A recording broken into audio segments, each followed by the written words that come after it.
Assalamualaikum warahmatullahi nahmaduhu wa nusalli wa nusallim ala rasulihil karim wa ala alihi wa ashabihi wa atba'ihi hamalatil dinil qawim.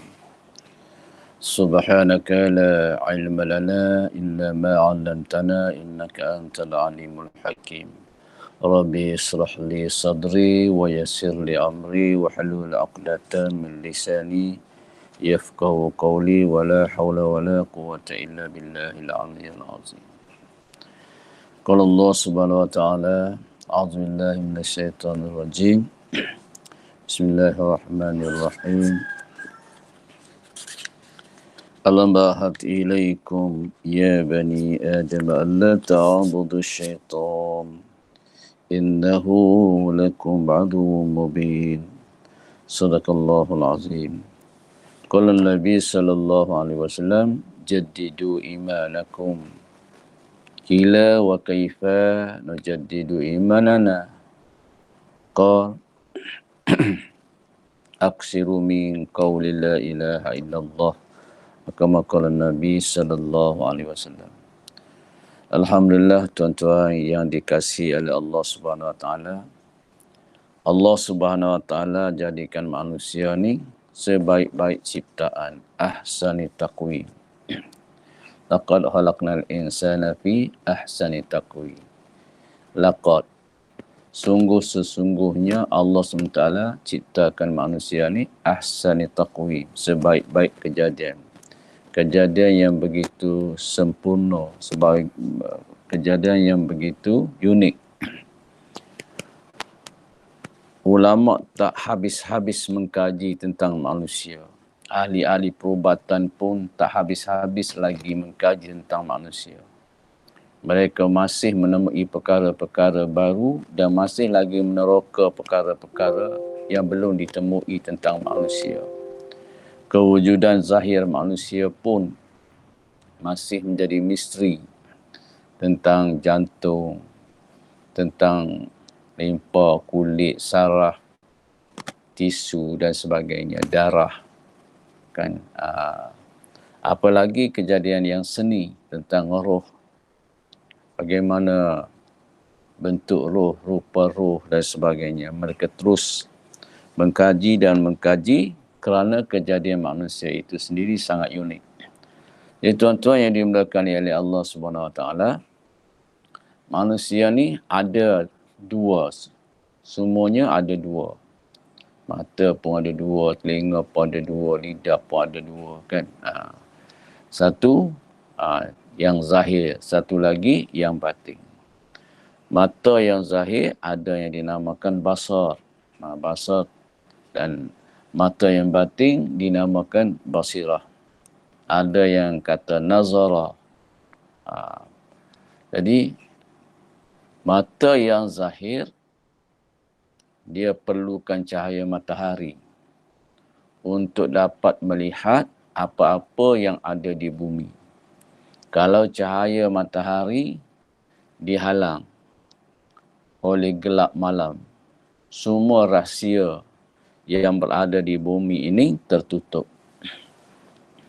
Tetapi apabila datangnya pancaran matahari, semua rahsia yang ada di bumi ini jadi jelas.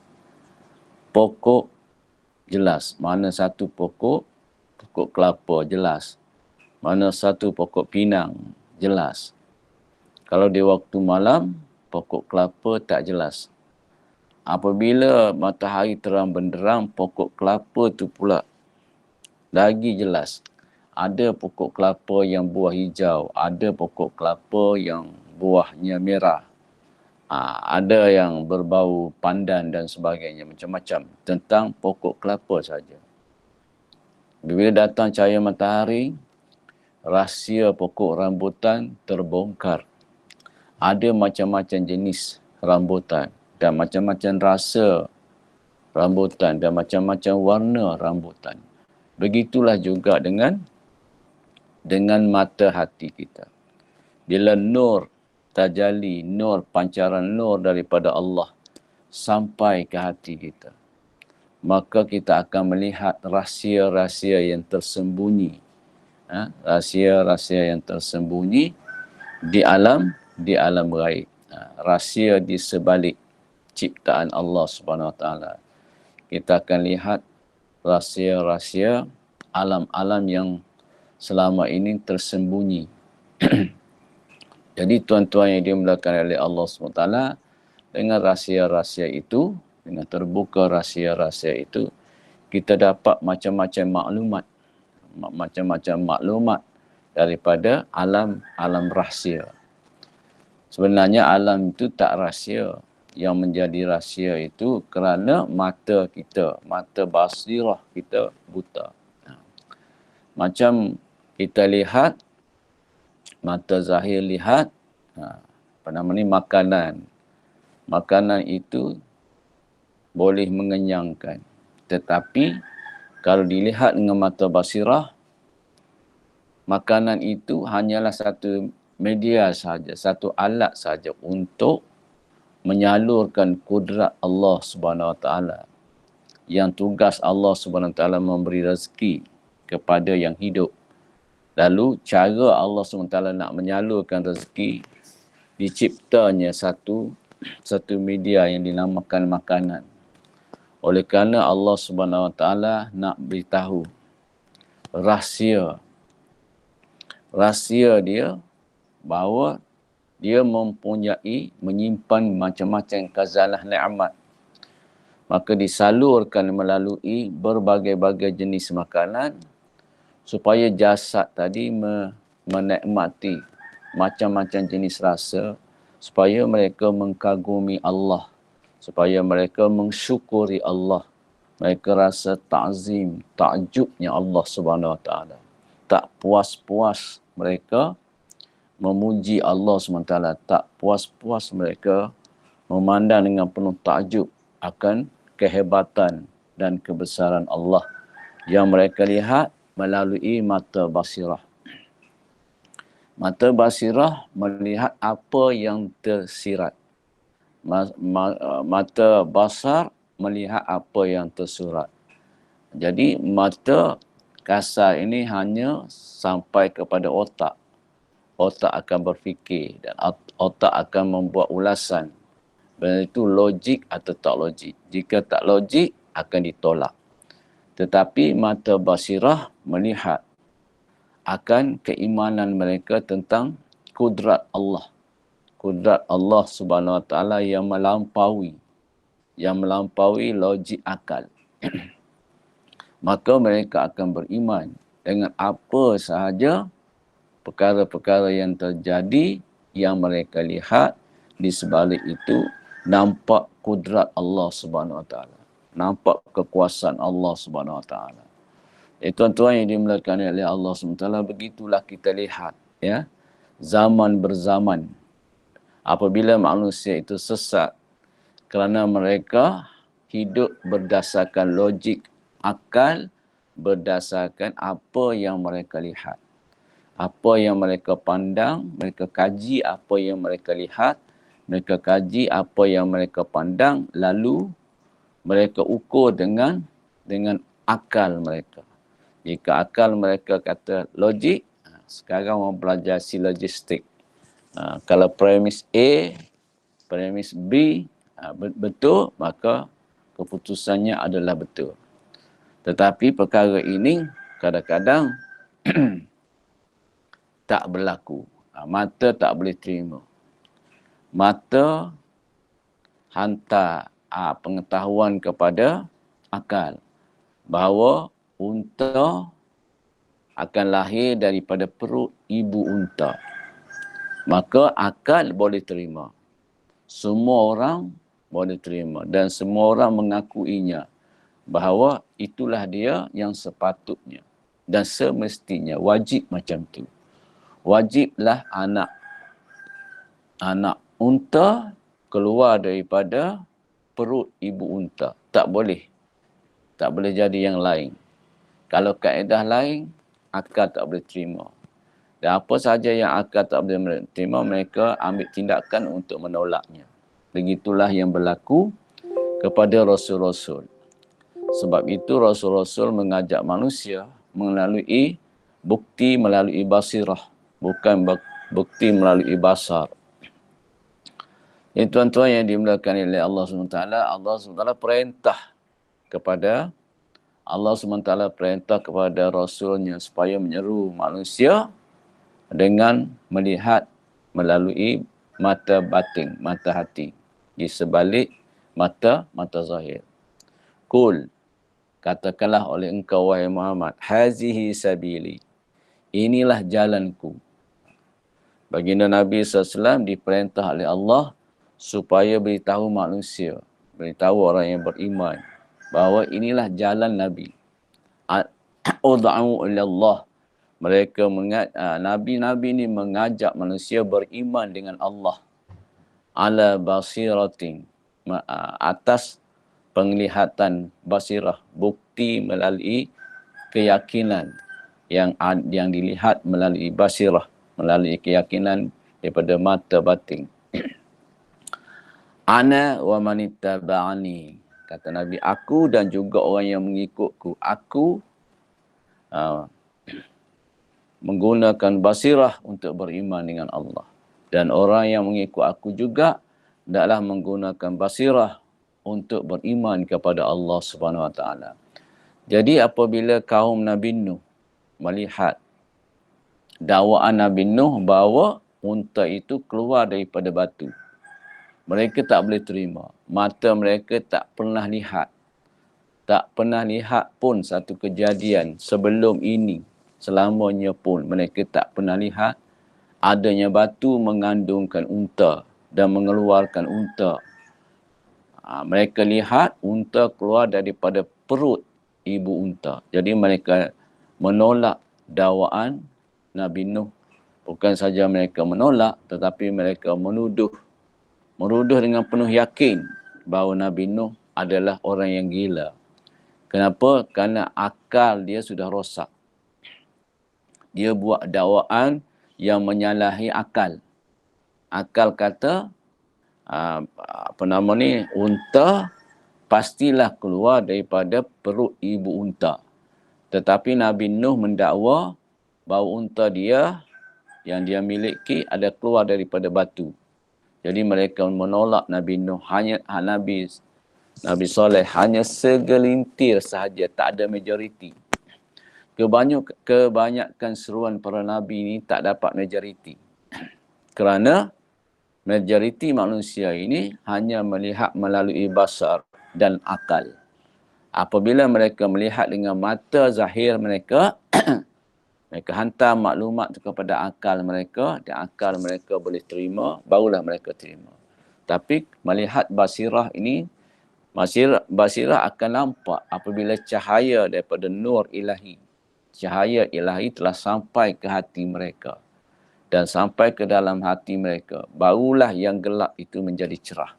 Sebagaimana mata zahir, dia akan cerah bila dipancar oleh pancaran matahari tanpa ada halangan. Jika ada yang menghalang seperti berlakunya malam gelap, maka segala yang zahir akan terselimut menjadi rahsia. Tidak tahu, tidak apa, gelap. Kalau berkabus pun sama. Kalau kabus itu tebal, ataupun hujan yang lebat, ataupun awan yang mendung yang tebal, maka mengganggu penglihatan mereka. Begitu juga batin. Apabila ada yang mengganggu kebesaran dunia, kebesaran makhluk masuk, ataupun hati penuh dengan titik-titik noda, dosa-dosa, maka hati ini gelap dan tidak dapat melihat rahsia-rahsia alam gaib kerana mereka tak dapat cahaya untuk menyuluh keunikan alam di sebalik yang zahir.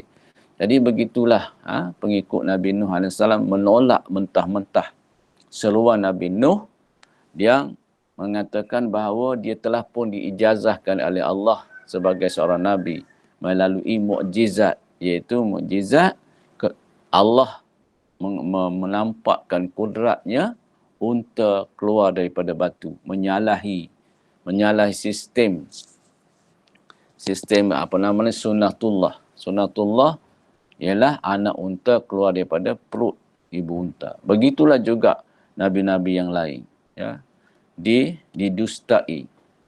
Apabila Nabi Musa alaihissalam bawa tongkat, dan daripada tongkat itu bertukar menjadi ular, mereka menolak kerana yang biasa dalam masyarakat mereka, apabila tongkat bertukar menjadi ular, itu adalah sihir, mata dikelabui, mata ditipu oleh permainan jin dan syaitan yang mengkaburi mata manusia yang melihat. Jadi mereka mengatakan bahawa Nabi Musa hilang selama 9 tahun, 10 tahun untuk pergi belajar sihir, dan dia balik membawa satu ilmu sihir yang cukup hebat. Mereka tak boleh terima. Begitu juga mereka tak boleh terima dengan Nabi Nuh. Akal mereka tak boleh terima. Macam mana Nabi Nuh mengajak membina kapal di atas bukit. Tak pernah berlaku. Dulu-dulu, Datuk Nenek dulu-dulu pun kalau nak buat kapal, buatlah berhampiran dengan sungai, berhampiran dengan pantai. Tak mungkin di atas bukit nak tolak kapal yang begitu besar turun ke bawah. Banyak halangan-halangannya. Apabila Nabi Nuh kata, satu hari nanti akan berlaku banjir besar. Sehingga sampai ke Bukit Judi ini. Sehingga sampai ke kapal ini. Mereka tak boleh percaya. Mereka menampak Nabi Nuh sudah begitu jauh rosak pemikirannya. Dan mereka menuduh Nabi Nuh adalah gila. Jadi tuan-tuan yang dimuliakan oleh Allah SWT, pentingnya kita mendapat nur daripada basirah mata hati untuk meyakini kita terhadap perkara-perkara yang gaib, untuk melihat kebesaran dan keagungan Allah SWT, untuk mendapat makrifah. Kalau tidak terbukanya mata basirah kita, maka keagungan Allah dan kebesaran Allah tak dapat menjejak batin kita. Jadi kita beramal dalam keadaan kegelapan batin, sehingga kita ragu tentang amal kita. Banyak mana orang ragu tentang zikir, tentang Quran. Apabila Nabi kata, apabila Allah SWT berkata, berzikir menenangkan jiwa. Mereka berzikir, jiwa tak tenang. Apabila Nabi kata, bila solat, Allah SWT akan tolong mereka. Allah SWT akan bagi apa yang mereka minta. Tetapi mereka solat, apa yang mereka minta tak dapat juga. Mereka baca Quran, dalam Quran tu ada sifat, ada ubat dan sebagainya. Tapi mereka berubat dengan Quran, penyakit tak sembuh-sembuh juga. Jadi akhirnya mereka ragu. Mereka ragu tentang apa yang diperintah oleh Allah. Mereka ragu juga tentang apa yang diperintah oleh Nabi sallallahu alaihi wasallam, disebabkan oleh gangguan mata kasar mereka nampak macam ni, logik akal mereka berkata begini, sedangkan bersalahan dengan apa yang dikatakan oleh Nabi dan juga Allah SWT. Nabi SAW tahu bila seorang tu sembahyang tahajud, dia akan sihat. Tetapi apa yang dilihat oleh mata, orang yang banyak sembahyang tahajud tak sihat. Dia mengantuk, dia lemah, malas bekerja dan sebagainya. Akal dia tak boleh nak terima. Jadi, dia jadi malas untuk tahajud. Dia jadi tidak ada kekuatan untuk tahajud dan sebagainya. Begitu juga dengan duha dan sebagainya. Seluruh perintah Allah jadi lemah, jadi kabur. Disebabkan oleh tak terbukanya mata batin untuk menerima nur daripada Allah Subhanahu Wa Taala. Jadi tuan-tuan yang dikasihi oleh Allah Subhanahu Wa Taala, kita bercakap masalah nur yang datang kepada hati kita, yang melalui amalan-amalan yang diperintahkan oleh Allah. Tujuan amalan itu diperintah oleh Allah supaya hati kita bersih, supaya jiwa kita tenang tenteram, mudah untuk menerima pancaran nur daripada Allah. Allah sentiasa memancar nur pada hamba-Nya setiap masa dan setiap ketika. Cuma nur itu tidak sampai disebabkan oleh halangan-halangan yang ada pada batin manusia. pada ujaran yang ke 217, ya, Syekh Ata'illah beritahu kita, anwarun uzina laha bil wusul wa anwarun uzina laha bid dukhul. Ada bil wusul dan satu lagi ialah bid dukhul. Kita lihat ujaran 217. Al-anwaru, cahaya, cahaya ilahi, uzina laha, diizinkan baginya bil wusul, untuk sampai kepada hati. Ada nur tajalli daripada Allah Subhanahu Wa Taala kepada hamba-Nya hanya sampai ke setakat hati saja, sampai di pintu hati sahaja. Wa anwarun, dan ada juga cahaya-cahaya, uzina laha biddukhul, diizinkan oleh Allah Taala masuk sampai ke dalam hati. Ada cahaya setakat luaran hati saja, sampai di luar hati. Ada cahaya dapat masuk ke dalam hati. Ada dua jenis cahaya mengikut Syekh Ata'illah. Ya, beberapa nur ilahi hanya diizinkan oleh Allah untuk sampai ke hati. Sampai ke hati saja, tak masuk dalam hati. Ada beberapa nur ilahi yang lain diizinkan oleh Allah untuk masuk ke dalam hati. Nur ilahi hanya sampai ke hati, tapi tak masuk ke dalam. Ada orang sampai di pintu pagar rumah saja dan tak boleh masuk dalam rumah. Maka orang yang mendapat nur ini masih dapat melihat Allah dan dirinya. Jadi apabila nur sampai ke dalam kepada hati, dia dapat melihat Allah, tapi dalam masa yang sama dia juga dapat melihat makhluk. Ada dua wujud.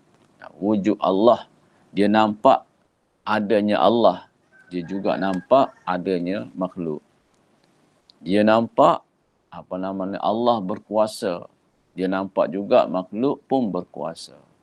Dia nampak Allah memberi manfaat, di dalam masa yang sama dia juga nampak makhluk boleh bagi manfaat. Sebab nur itu tak dapat tembus masuk ke dalam hati, hanya setakat hati saja. Melihat Tuhan dan dirinya. Dia lihat diri dia dan dia lihat Tuhannya. Sebab itulah orang tu, dia nampak kudrat dia, dia nampak iradah dia, dia nampak kebolehan dia, dia nampak kepakaran dia, dia nampak usaha dia, dia nampak perancangan dia. Di samping dia nampak juga Allah. Dia kata ini takdir Allah, ini kehendak Allah. Tapi dalam masa yang sama, dia juga nampak kehendak dia. Kalau saya tidak usaha, kalau saya tak buat, kalau saya tak fikir, kalau saya tidak rancang, macam mana benda tu boleh terjadi? Memanglah Allah Subhanahu Wa Taala yang berkuasa. Memanglah Allah Subhanahu Wa Taala yang menentukan. Tapi kalau saya tak buat, tapi kalau saya tak rancang, tapi kalau saya tak bersungguh-sungguh, macam mana? Ada keraguan di situ. Dia nampak Allah, dia juga nampak diri dia. Kan? Apabila nur tu sampai ke hanya setakat hati. Kalau tak sampai ke hati, dia tak nampak Allah langsung. Dia nampak diri dia jadi kafir terus. Kan? Tak nampak Allah langsung. Jadi tuan-tuan yang dikasihi oleh Allah SWT, begitulah apabila anwarun azinalaha fil wusul. Apabila cahaya amal itu, cahaya solat ke, cahaya zikir ke, cahaya Quran ke, hanya boleh sampai ke permukaan hati. Tak boleh masuk ke dalam hati. Macam cahaya bintang. Cahaya bintang boleh sampai ke bumi tapi tak boleh mencerahkan bumi. Hanya sampai ke bumi dan dia tidak boleh menyuluh dengan tepat. Pokok apa yang ada di bumi? Kalau dah tak ada cahaya bulan yang terang benderang, cahaya bulan purnama, kalau nak disuluhkan dengan bintang, maka yang nampak tak boleh kita keliru. Yang mana satu pokok durian, yang mana satu pokok rambutan, yang mana satu pokok-pokok cempedak dan sebagainya. Bila disuluh oleh cahaya bintang. Cahaya yang begitu malap untuk menyuluh rahsia bumi. Jadi tuan-tuan yang dikasihi oleh Allah Subhanahu Wa Taala, dia nampak dunia dan dia juga nampak akhirat. Akhirat dia nampak, dunia pun dia nampak. Tetapi dunia dia lebih jelas. Kerugian dunia dia nampak dengan jelas. Kerugian akhirat dia nampak juga tapi tak begitu jelas. Untuk kehidupan yang singkat, dia begitu bersungguh-sungguh. Jaga hartanya, jaga kerjanya, jaga kesihatannya. Mengapa dia jaga kesihatan? Supaya dia dapat bekerja dengan baik di dunia ini. Bukan dia nampak dengan Allah bagi kesihatan tu supaya dia dapat bersungguh-sungguh untuk amal akhirat. Oh, itu tidak. Untuk kehidupan yang sementara, 70 tahun, 80 tahun, dia begitu bersungguh-sungguh. Tapi untuk kehidupan yang begitu panjang, dikubur, radifah, 40,000 tahun, dia masih kabur untuk buat persiapan. Kan? Tak apalah apabila kita mati, baru kita buat persiapan. Sebelum mati, kita cari duit. Bila kita cari duit, ada dapat duit, ada dapat harta, akhirat pun selesai. Kalau kita tak pergi haji, tak apa. Kita upah orang pergi haji. Kalau kita tak puasa, tak apa. Kita upah orang, kita suruh orang yang hidup, upah kita pergi haji. Kalau kita tinggal puasa sebab sibuk dengan urusan dunia, tak apa. Kita tinggal duit banyak-banyak, kita upah orang supaya dia tolong buat fidyah untuk kita. Begitu juga. Kalau kita tak sempat nak berzikir, kita bagi orang berzikir 3 hari berturut-turut. Tak cukup, kita bagi 7 hari berturut-turut. Kalau tak cukup lagi, kita buat 40 hari. Kita buat pula 100 hari. Kita buat persiapan selepas mati. Bukan nak buat persiapan sebelum mati. Buat sebelum mati, dia nampak dunia. Akhirat tu malap. Jadi dia buat persiapan atas dunia yang jika ada harta yang lebih, maka gunakanlah harta itu selepas dia mati. Jadi tuan-tuan yang dikasihi oleh Allah Subhanahu Wa Taala, cinta dunia dan cinta akhirat bercampur baur dalam jiwa dia. Cinta daripada diri pun ada, cinta kepada Tuhan pun ada sikit-sikit. Itu apabila nur itu, kata Syekh Ata'illah, cuma sampai di hati, di permukaan hati.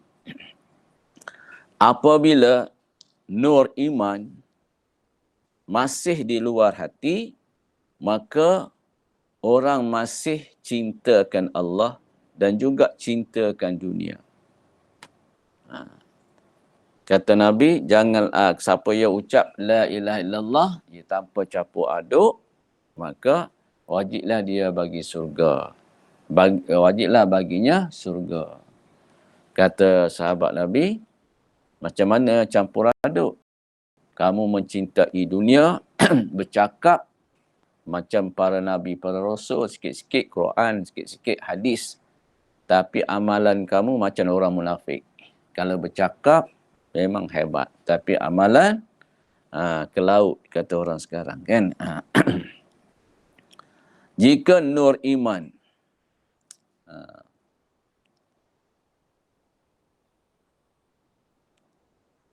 apabila nur iman dapat menembus masuk ke dalam hati, maka hanya cinta kepada Allah, tidak ada yang lain.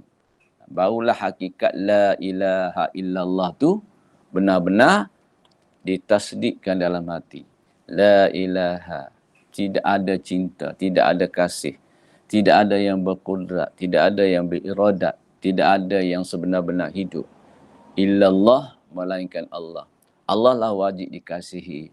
Allah lah wajib ditunduk, menjadi hamba kepada Allah. Allah lah wajib jadi tuan. Wajib cinta kepada Allah. Wajib berharap kepada Allah. Apabila sudah masuk ke dalam hati. Sebab hati, apabila dia masuk, dia lihat segala-galanya Allah. Siapa yang memberi hidup? Allah. Siapa yang memberi rezeki? Allah. Siapa yang memberi sakit? Allah. Siapa yang memberi sihat? Allah. Siapa yang memberi hina? Allah. Siapa yang memberi mulia? Allah. Siapa yang menggerakkan? Allah. Siapa yang menyampaikan? Allah. Jadi semuanya dia tu nampak Allah saja, tak nampak yang lain. Tanpa Allah, yang lain ni jadi kaku. Yang lain ni jadi beku. Yang lain ni jadi tak berkuasa apa-apa. Macam orang kaji matahari. Orang kaji matahari memang hebat. Dia kata alam ni bergerak disebabkan oleh tenaga matahari. Tenaga matahari lah menyebabkan yang mengeluarkan cahaya sinar. Cahaya sinar itu disebabkan adanya tenaga matahari. Kalau tak ada tenaga matahari, dia tak bersinar.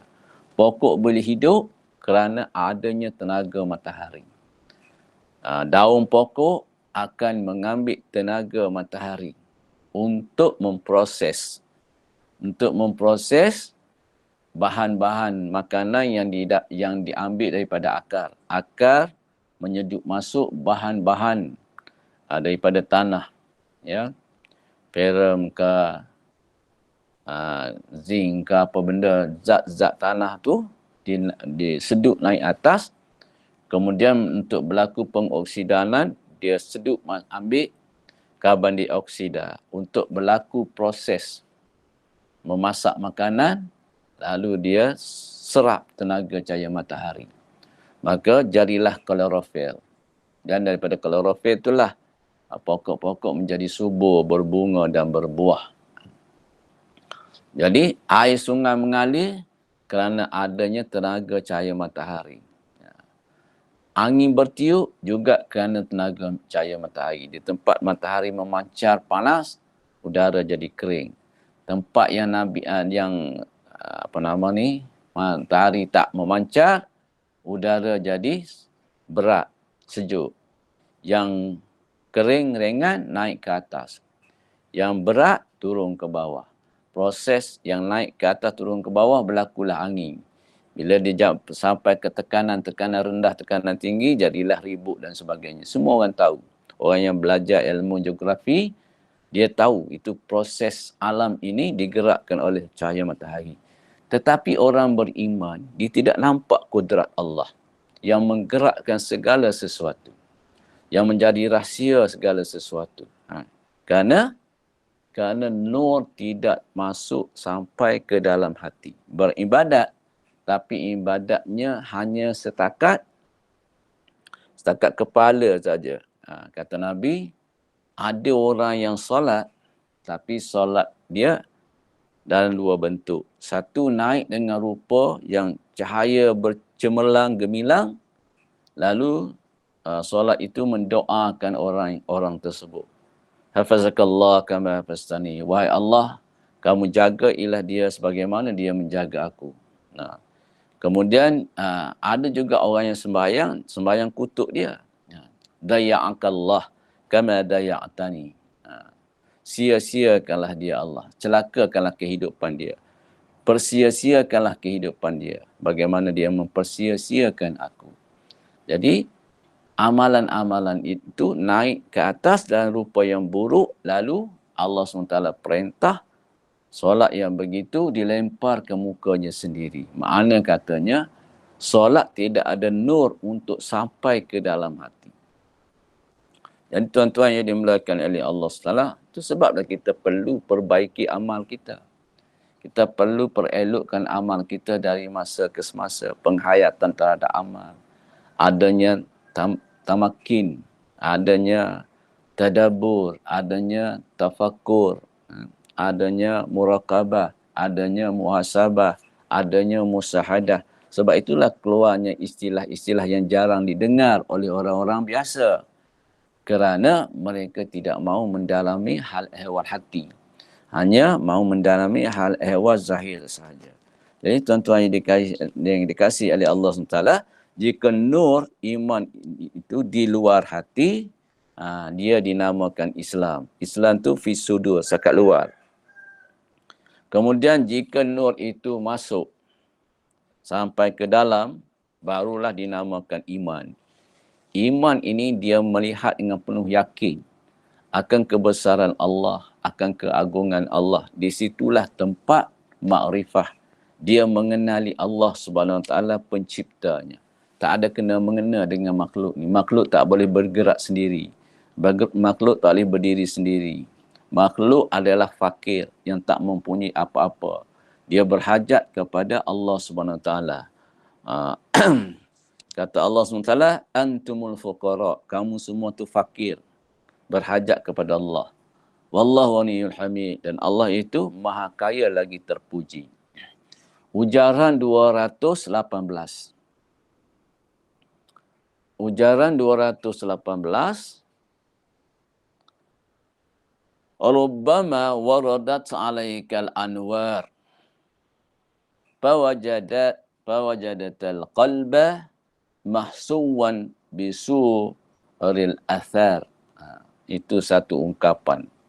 Rubbama waradat alaikal anwar fawajadatal qalba mahsuwan bisuril asra bisuril asra athar. Rubbama, mungkin, kadang-kala, ada kalanya, waradat alaikal anwar, telah dikurniakan kepada engkau hati. Maknanya nur ilahi telah pun turun kepada kamu. Waradat alaika, telah pun turun kepada engkau. Fawajadatal qalba, tetapi didapati hati engkau maksuwan bisuril athar, penuh dengan gambaran-gambaran, penuh dengan gambaran-gambaran dunia. Dalam tu penuh dengan gambaran pangkat, gambaran kebesaran kehebatan diri, pangkat, derajat, harta benda, kereta, rumah, emas, perak dan sebagainya. Penuh memenuhi ruangan hati. Lagi dosa, menipu, berdengki, mengopat, menghina orang, ujub, takabur dan sebagainya, memenuhi hati sehingga hati itu jadi gelap. Kan? Kata Sa'ata'illah,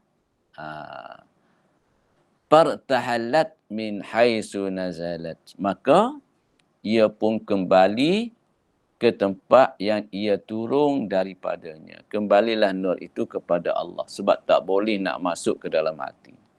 Hati itu sudah jadi gelap. Jadi tajalli itu tak sampai. Ia ada 3 proses. Proses pertama dia panggil tahalli. Proses yang kedua takhalli.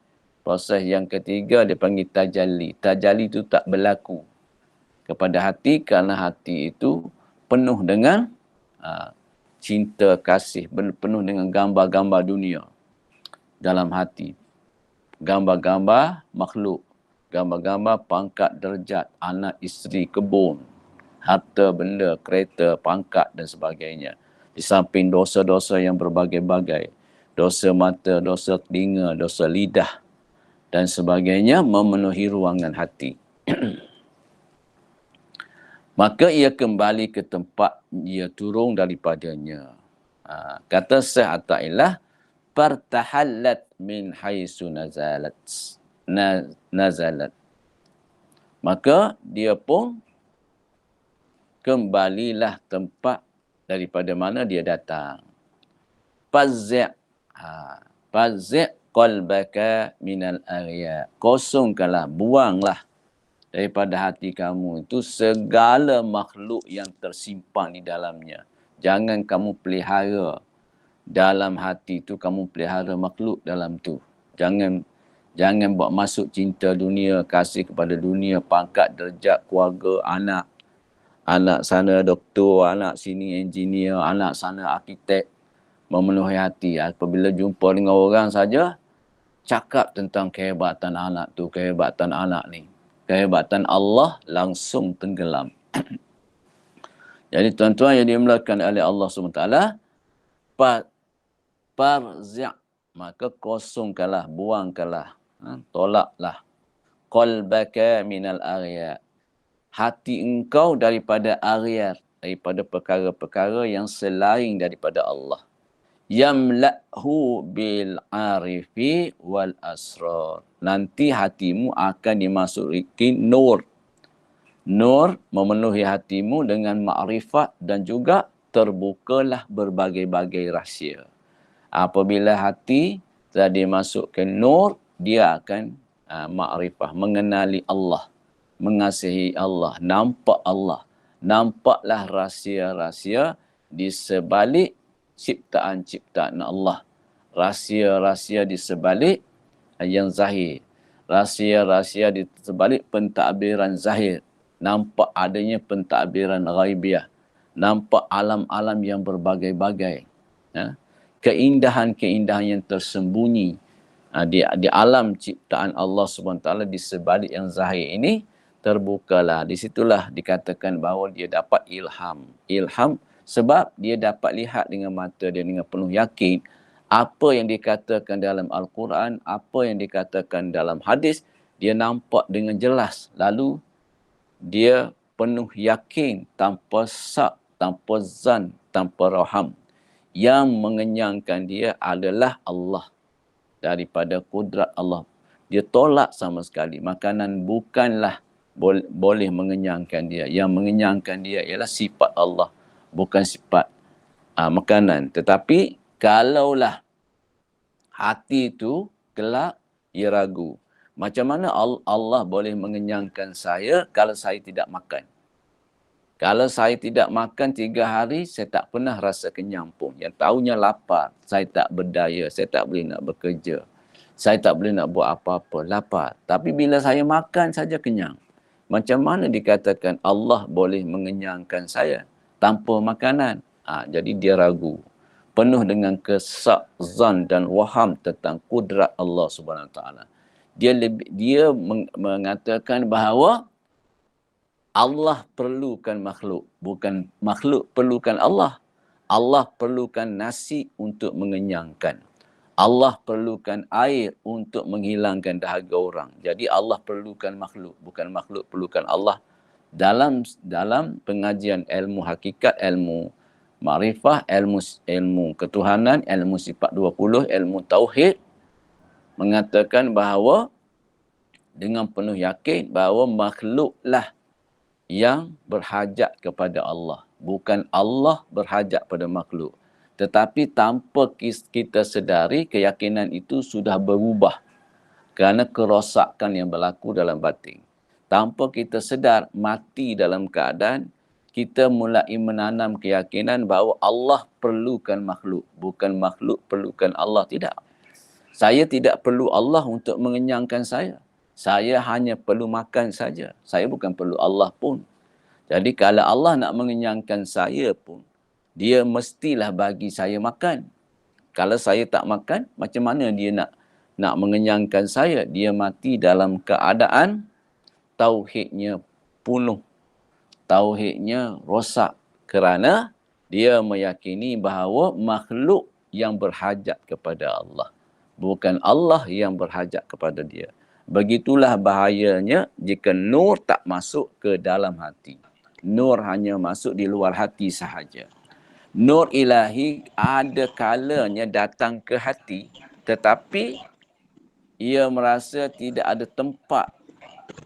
Kerana itu ia kembali ke tempat asalnya. Maka oleh sebab demikian, bila engkau ingin mendapat nur ilahi, hendaknya engkau kosongkan hatimu daripada keduniaan dan daripada segala sesuatu selain daripada Allah.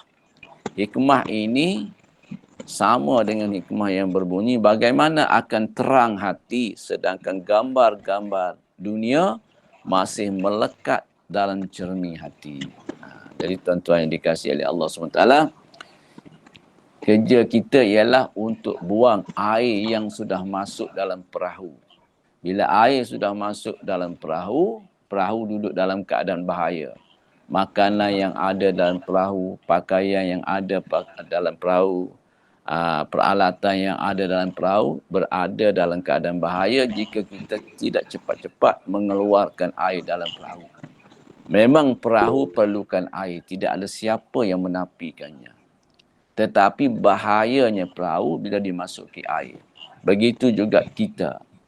Kita ni, manusia ni sangat perlu kepada dunia. Tidak ada siapa yang menafikannya tentang kita perlu kepada dunia. Tetapi kita mulai rosak apabila dunia masuk ke dalam hati. Para sahabat radhiyallahu ajma'in, dia mendapat tarbiyah yang sempurna daripada Nabi, walaupun kehidupan mereka penuh dengan keduniaan, tapi dunia tak masuk dalam hati kita. Kita sekarang walaupun dunia tu sikit saja, sekadar handset saja, pun rosak dah hati kita. Sekadar handset, sekadar gergaji, sekadar peralatan-peralatan yang remeh-remeh, kan? Itu pun sudah merosakkan hati kita. Wallahu alam, supaya saya yang bercakap ni, yang sangat lemah ni, tuan-tuan juga yang mendengar, kita semua dapat taufik daripada Allah SWT, supaya Allah SWT beri hidayat kepada kita untuk kita dapat mengeluarkan makhluk dalam hati. Allah lah yang mengeluarkan, kan? Kita cuma ikut je perintah Allah, nanti Allah keluarkan makhluk yang ada dalam hati kita. Kalau kita nak keluarkan, memang kita tak berdaya. Dengan pertolongan rahmat, hidayat, taufik daripada Allah, insya-Allah makhluk akan keluar daripada hati kita. Bukan kita tak perlu kepada makhluk. Macam mana kita tak perlu kepada makhluk? Kita perlu kepada makhluk luar pada hati. Hati kita tak perlu kepada makhluk. Jasad kita memang perlu kepada makhluk, kan? Tetapi hati kita tak perlu pada makhluk. Hati kita hanya perlu kepada Allah Subhanahu Wa Taala untuk membina keyakinan yang sahih bagi menghasilkan amal yang soleh. Insya-Allah kita sama-sama bermuzakarah. Bismillahirrahmanirrahim. Assalamualaikum warahmatullahi taala wabarakatuh. Waalaikumsalam. Berdasarkan ujaran 217 yang Ustaz sampaikan tadi, saya ada satu soalan. Apakah amalan dan pendirian yang sepatutnya kita duduki supaya kecintaan akhirat mengatasi kecintaan dunia? Terima kasih. Alhamdulillah, satu soalan yang agak berat sikitlah, kan? Ada tak orang nak sama-sama bagi pandangan terhadap soalan Tuan Haji Syahri tadi, Cikgu Syahri tadi, ada tak? Kita sama-sama berbincang bagaimana untuk mendapat jawapan. Bagaimana kita nak dapat benda ni, kan? Ada, tak ada. Jadi tuan-tuan yang dimuliakan oleh Allah SWT, orang dulu mereka meyakini agama ini datang daripada baginda Nabi SAW. Mereka mereka tak ambil sesuatu perkara selain daripada Nabi SAW. Orang Yaman datang kepada masjid Nabi. Orang Mesir datang. Semuanya datang untuk mempelajari agama daripada Nabi. Satu macam Abu Zar. Abu Zar, dia hantar wakil dia. Dia hantar saudara dia pergi menyiasat. Betul ke tidak ada orang dakwa dia sebagai rasul daripada Allah. Lalu apabila orang ni balik, dia kata benar ada satu orang yang mendakwa dia Rasul Allah. Lalu Abu Zar tak puas hati, dia pergi sendiri. Dia berjumpa sendiri daripada Nabi. Dia dengar sendiri. Dia amal apa yang Nabi cakap. Begitulah juga orang-orang dulu, sebab itu mereka berguru. Kan? Mereka berguru. Sebagai contoh, ada satu orang ulama nama dia Sibli. Sibli ni dia banyak beramal. Sibli juga banyak belajar ilmu. Tetapi kata Sibli kepada Syekh Junaid, saya telah beramal, saya telah berilmu dan saya mengajar ilmu. Tetapi masalahnya tidak terima kesan kepada hati saya. Tak berkesan. Hati saya tak berkesan. Kata Syekh Junaid, kamu pertamanya, kamu kena patuh apa yang kamu cakap. Kamu tak buat apa yang aku tak suruh. Kalau kamu nak belajar dengan aku, maka kau ikut patuh, taat. Jadi, kata Syekh Junaid, tak apalah, kata Syekh Sibli. Lalu mula-mula sekali, kata Syekh Junaid, mulai sekarang kamu pergi minta sedekah.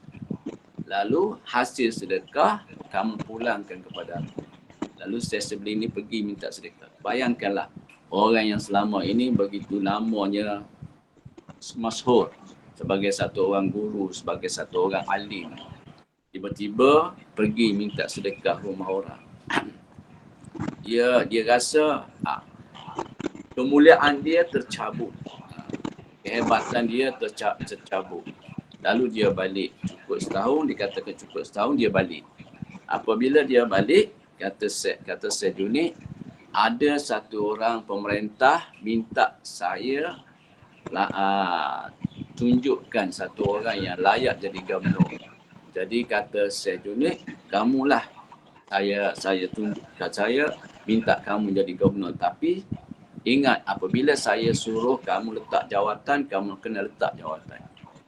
Lalu dia pun pergilah jadi gubernur. Bila dia jadi gubernur, dia disanjung, dia dipuja dan apa sedap-sedap. Tengah-tengah dia disanjung, tengah-tengah dia dipuja. Maka Syekh Junaid ni kata, kamu kena tinggalkan jawatan itu. Apabila dia balik, kata Syekh Junaid, kamu kena pergi semula dan kamu minta maaf semua orang yang kamu perintah. Tak salah dan silap kamu. Akhirnya, Syekh Junaid pun ajar dia. Apa dia makna la? Apa dia makna ilah? Apa dia makna illah? Apa dia makna Allah? Lalu disyarah oleh Syekh Junaid mengenai hakikat kalimah la ilaha illallah. Kata Syekh Sibli, apabila aku ucap syahadah dalam solat, aku sebut asyhadu an la ilaha, aku nampak dunia ini retak seretak-retaknya, hancur. Yang ada aku dengan Allah. Apabila aku ucap illallah, maka diri aku terbakar. Yang tinggal hanyalah Allah. Jadi maknanya begitulah proses pembersihan jiwa yang dilakukan oleh orang-orang dulu untuk amal mereka berkesan sampai ke hati. Kita sekarang ni kita beramal dalam keadaan macam-macam. Dalam keadaan mengumpat, dalam keadaan mencela, dalam keadaan memfitnah, dalam keadaan kita buruk. Kita tengok buruk orang sehingga hilang hormat orang dan sebagainya. Jadi kita beramal dalam keadaan lagu ni kerana kita tidak sanggup tinggalkan suasana untuk menjernihkan hati. Sebab itulah orang-orang dulu dia ada istilah uzlah lah, ada istilah qalwah lah dan sebagainya.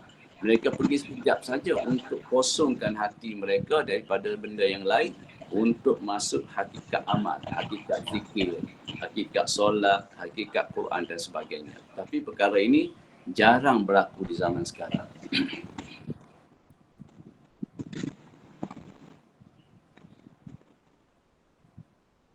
Terima kasih Ustaz. Ya. Ada tak yang lain ya? Proses dia panggil proses kalau kita belajar tasawuf. Saya sebenarnya bukan orang ahli tasawuf. Saya hanya baca ni kerana kawan suruh baca je dulu. Saya ulang banyak kali dah perkataan ni. Ada pun orang tegur ke saya, jangan ulang perkataan ni banyak kali, dia kata. Tapi ada orang yang baru, dia tak tahu bahawa saya baca ni disebabkan kawan suruh baca.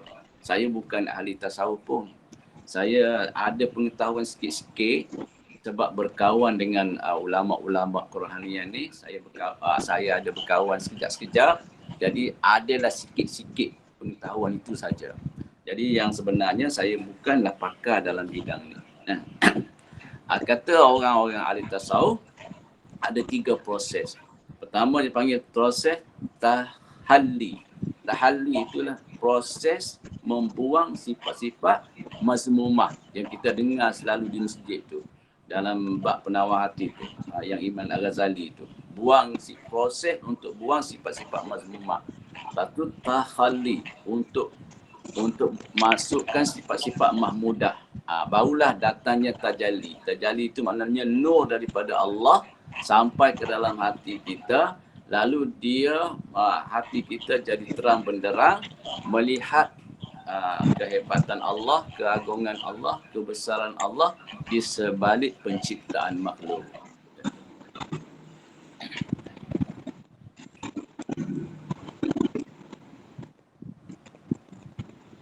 Ya, yang lain ada tak?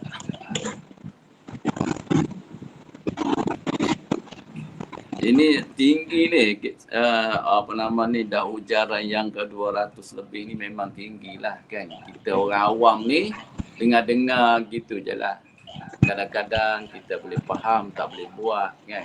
Tak apalah, paling-paling kurang kita ambil sikit berkat daripada dia. Kita usaha sikit-sikit supaya dapat buang. Biarlah tak boleh buang pun, paling setidak-tidaknya tumpulah kita sikit dengan dunia ni. Jangan terlalu rakus. Assalamualaikum. Ya. Assalamualaikum. Waalaikumsalam. Adakah nak jadi ahli tasawuf ni kita kena berguru, terima apa benda dipanggil? Ijazah daripada dia gitu ke syarat dia? Kalau kita kena guru je. Jadi sebenarnya kita ni diwajibkan mempelajari 3 ilmu. 3 ilmu ni memang wajib setakat fardu ain. 1 ilmu fiqh wajib belajar.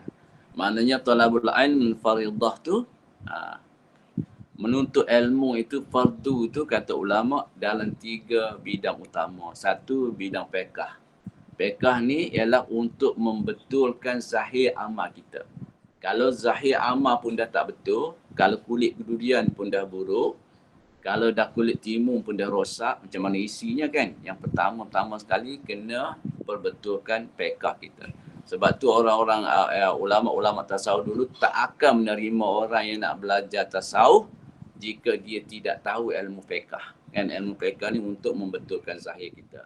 Ilmu tentang mengenali najis, mengenali alat-alat mencuci najis, jenis-jenis najis, bagaimana nak membetulkan amal dan sebagainya. Dia wajib setakat mengesahkan amal-amal fardu. Kan? Itu yang dia ulama kata yang wajibnya mempelajari ilmu fiqh setakat amal kita sah yang fardu. Yang lain itu dah jadi kifayah dah. Jadi tuan-tuan yang dimulakan oleh yang kedua, kita wajib mempelajari ilmu tasawuf. Setidak-tidaknya, sepaling-paling kurangnya, kita tahu 10 penyakit penyakit mazmumah. Kemudian kita tahu juga mahmudah. 10 akhlak-akhlak mahmudah, akhlak-akhlak yang terpuji. Paling kuranglah tu. Kemudian ilmu tauhid. Setidak-tidaknya paling tidak kita kenal Allah paling kurang melalui 20 sifat Allah. Barulah tauhid kita itu lepas daripada tuntutan fardu ain. Jadi nak menjawab pertanyaan puan, semua ilmu kena berguru. Tak ada ilmu tak berguru. Yang nak berbaiah, berijazah tu, itu perjanjian supaya kita ada taat. Kalau tak ada taat, macam binatang yang tak ada tuan. Kalau kita tengok macam mana ayam yang tidak ada tuan.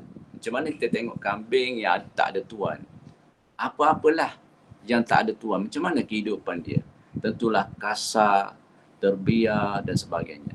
Jadi adanya bai'ah, adanya ijazah tu untuk mengikat murid supaya taat sehinggalah apa yang dia pelajari dia perolehi. Gitu. Kalau tidak kita main-main. Sekali kita buat, sekali kita tak buat. Sekali kita bersungguh, sekali kita tak bersungguh. Rasa nak dengar, kita dengar. Rasa nak belajar, kita belajar. Rasa penat, rasa tak. Jadi kita ikut nafsu kita. Masa kita suka, kita buat. Masa kita tak suka, kita tak buat. Tapi dengan adanya perjanjian yang berat ini, maka dia akan mengikat nafsu kita supaya patuh. Macam mana Ikramah. Ikramah, dia satu orang yang digelar sebagai Bahrul Ilm. Orang tanya dia, macam mana kamu ni dapat lautan ilmu? Tok guru dia Ibn Abbas, kalau tak silap saya. Kata dia, guru saya juga tuan saya telah rantai saya. Dia rantai saya. Lagi tak habis apa yang saya pelajari pada hari itu, dia tak lepas rantai. Jadi dia kata kerana tuan dia rantailah, dia jadi ulama. Dia jadi orang yang ulama besar pada zamannya. Kita ni sebab apa? Kita terbiar, sebab kita ikut mood. Kita ikut selera. Sebab itu kita jadi kadang-kadang kuat, kadang-kadang lemah, kadang-kadang yakin, kadang-kadang tak yakin. Macam tu. Sebab itulah pentingnya ada guru. InsyaAllah.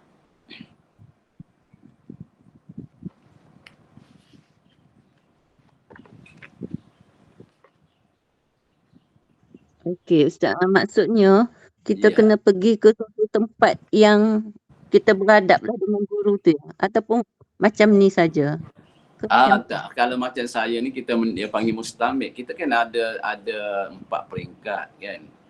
Kata Nabi, kun aliman, jadilah kamu orang alim. Nabi nak benar umat dia jadi alim. Kalau tak boleh muta'alliman, kamu jadilah orang yang belajar. Kata Nabi, kalaulah tak boleh sangat, sibuk sangat, jadilah kamu mustami'an, orang yang mendengar. Wala takur rabi', janganlah kamu jadi orang yang keempat. Yang keempat muhibbi. Orang muhibbin, iaitu orang yang kasih kepada, orang yang cinta kepada agama. Jangan kamu jadi orang yang seterusnya. Nanti binasa kamu, kata Nabi. Maknanya kena jadi alim, kena jadi pelajar, kena jadi pendengar, kena jadi orang yang mencintai. Kita kena balik. Mula-mula kita kena cinta kepada ilmu. Adakan rasa cinta, kan? Rasa cinta ni kita dengar macam ni lah. Macam kita dengar ni ke, kita baca ke, kita tengok itu ke, tengok ini ke. Untuk memujuk hati supaya rasa cinta. Bila dah rasa cinta, kita jadi mustamid. Mustamid ni dia kena dengar betul-betul. Dia kena adab mendengar tu kena ada. Kalau tak ikut adab, ilmu tak masuk. Lepas tu, lepas kita menjadi pendengar mustamid, Allah bagi taufik. Allah datangkan nur dia. Dengan nur dia, dia mengangkat darjat kita. Daripada mustamid, dia jadi muta'alim. Orang yang belajar. Orang yang belajar ni beratlah sikit. Kemudian apabila kita belajar, Allah bagi taufik untuk jadi mu'alim. Orang yang mengajar. Paling kurang mengajar keluarga kita ke, kawan kita ke, rakan kita ke. Yang paling tinggi lagi, mubaligh. Dia untuk menyebarkan ilmu. Bukan sekadar dia mengajar, tapi dia rasa dia bertanggungjawab untuk sebarkan ilmu di mana-mana. Kemudian yang paling tinggi sekali ialah mujahid. Orang yang berjihad untuk tegakkan agama Allah sehingga dia mati syahid. Begitulah peringkat-peringkatnya puan.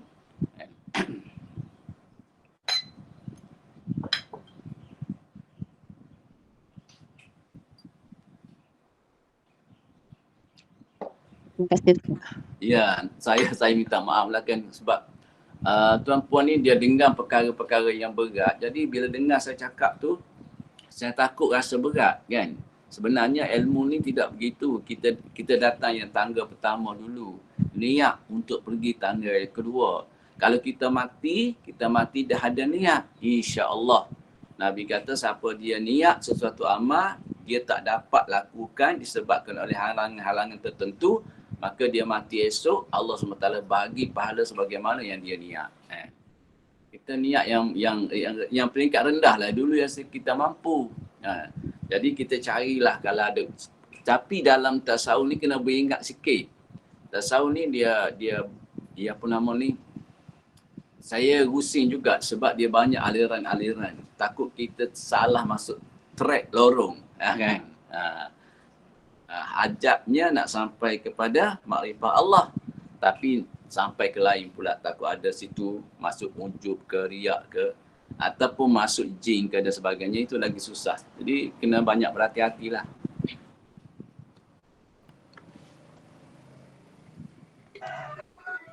Bismillah. Bismillahirrahmanirrahim. Ya. Assalamualaikum Ustaz.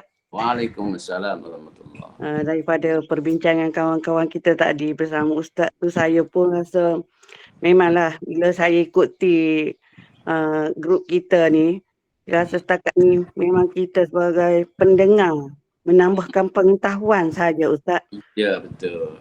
Menambahkan pengetahuan, tapi alhamdulillah lah banyak dah yang benda yang kita, perkara yang kita tak pernah dengar tu, banyak dah Allah tambahkan melalui perbincangan kita ni dengan Ustaz Ya. Jadi saya Ini rasa pun sudah begitu syukur kan Puan? ya, alhamdulillah dah. Ya. Sebab sebelum ni kosong kita tak tahu, tak banyak yang tak tahu kan Ustaz. Ya. Jadi bila ikuti masa ada peluang tu lah, saya pun lewat juga ujar yang keberapa baru saya ada peluang melalui seorang kawan tu, alhamdulillah lah. Jadi saya rasa macam memang ilmu tu bertambah walaupun sekadar mendengar. Sebab sebelum kita tak pernah dengar, bila baru dengar macam benda baru bagi kita, walaupun orang lain dah lama dengar benda-benda tu kan. Jadi saya rasa ini langkah pertama, kita panggil buka. Langkah pertama. Langkah pertama. InsyaAllah Allah akan buka untuk kita lah. Kita banyak doa. Kalaupun masih lagi Allah tak buka kerana sebab-sebab tertentu, kita harap Allah bagi ganjarannya lah kan. Dengan rahmat Allah, Allah bagi ganjaran. Itulah. Sekurang-kurangnya ada masa yang berharga kita gunakan untuk membaiki diri kita lah Ustaz.